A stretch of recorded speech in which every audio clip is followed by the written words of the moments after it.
A Mesquite family had a rude awakening in the middle of the night when a truck barreled right into their living room. Hello, everybody. I'm Heather Hayes. It's 9 o'clock.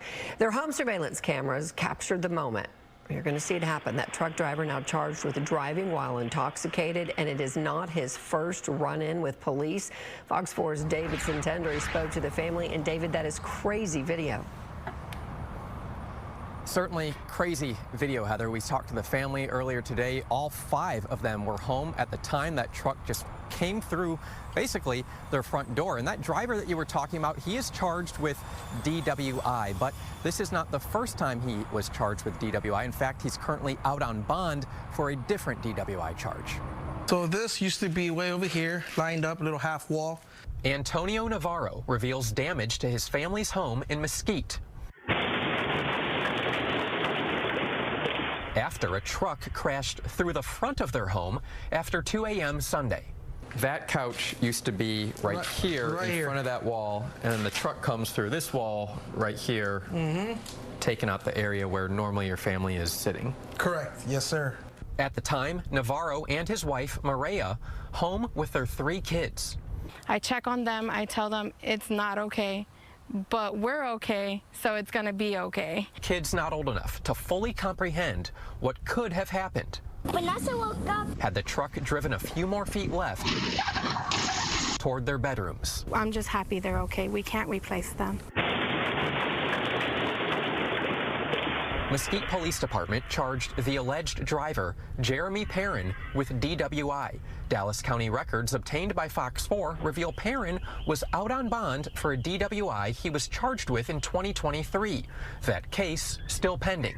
He just kept repeating, oh man, I'm going to prison, I'm going to prison. Antonio Navarro says the driver tried to reverse out of the home. And the police got there, make sure we're okay, and got him out of the car, and then never saw him again. A camera outside cuts off before impact, but you see the truck hopping a curb before hitting the home head-on. The family says it's dealt with traffic issues throughout the 4 years they've owned the home off Concord Drive. They speed through here all the time. We knew it was going to happen eventually, just not here. Their 4-year-old son awake using the restroom when the crash happened. And he's usually in the living room watching TV on the coffee table with his toys. While examining the wreckage, this means something to me. This is trash. Navarro feels blessed. It's me not having to dig under all this to find my son. So I asked if there's a message he'll share with his kids after such a close call. Just don't put so much focus on materialistic stuff. It's all replaceable, you know what I mean? This is just plastic, paper, and rubble. That's all it is. For this charge, Perrin posted a $1,000 bond over in Mesquite. That's according to police. However, we were sorting through some records online, and it appears Dallas County officials served him a warrant just today. It appears that is for that DWI charge from 2013, and specifically a bond violation for that DWI, presumably from what we saw this weekend. Heather, back to you. Got it. All right. David Sintendry live tonight. Thank you.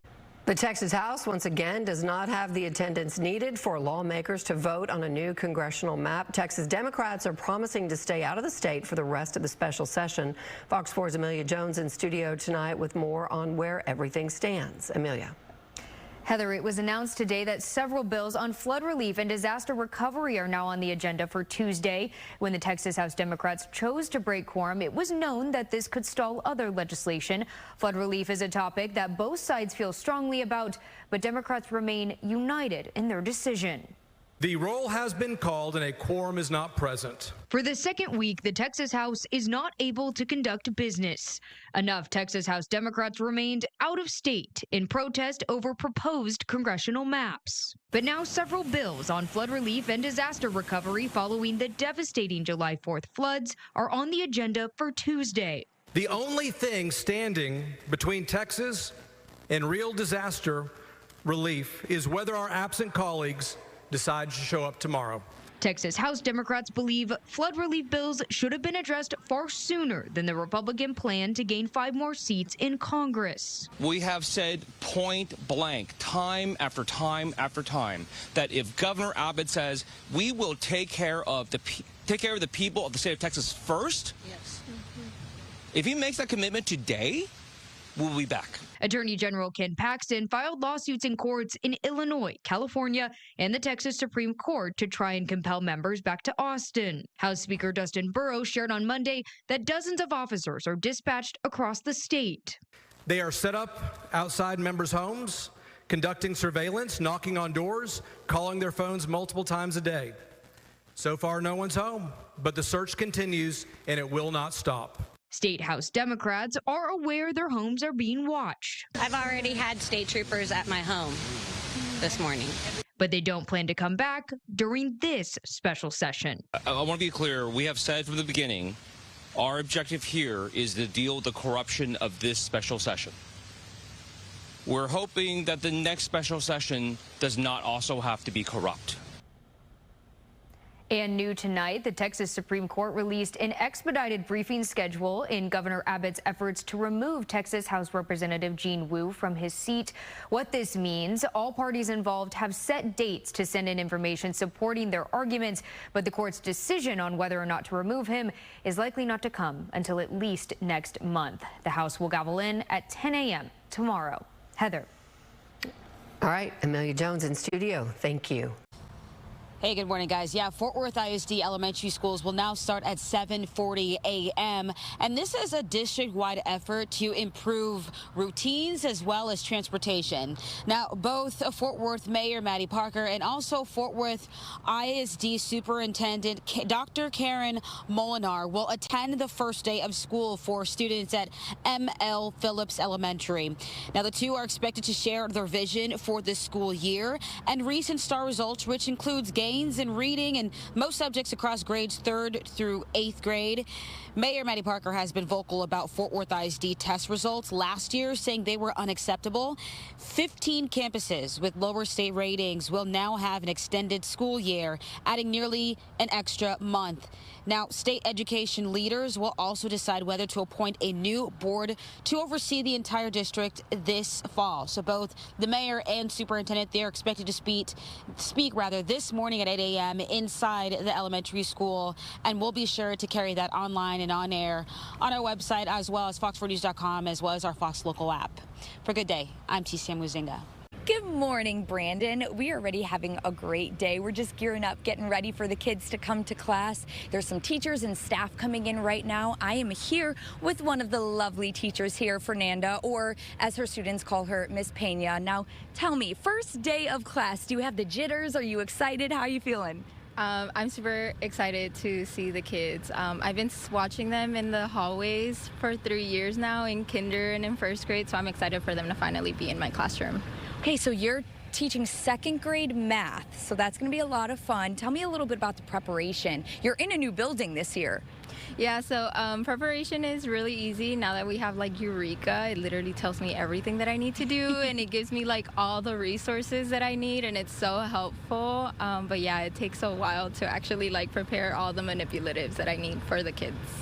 And I mean, it is such an amazing job kind of forming young minds, especially at 2nd grade.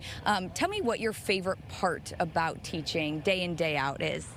I think the teaching is just having, when I see the kids have their aha moment, like I could be teaching something for like 3 days straight and they don't get it till a week later. And so that's the fun part of watching them, their brain actually do the clicking when they're learning.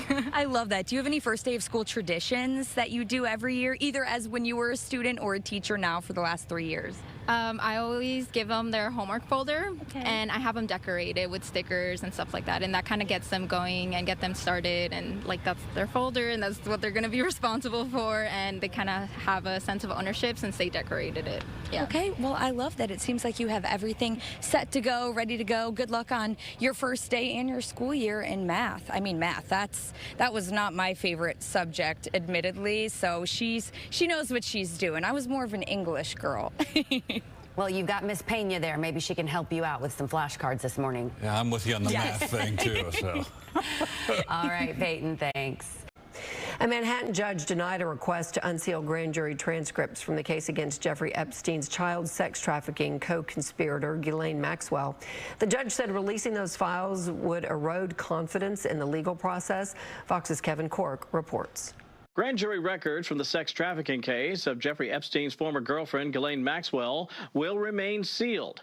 On Monday, a U.S. district judge denied the Department of Justice's request to release the material. Judge Paul Engelmeyer dismissed the DOJ's argument that the release of those documents would reveal new information about the crimes of Epstein and Maxwell, calling it, quote, demonstrably false. The ruling comes amid growing discontent from a part of President Trump's supporters, some of whom are upset with the DOJ investigation into the Epstein case.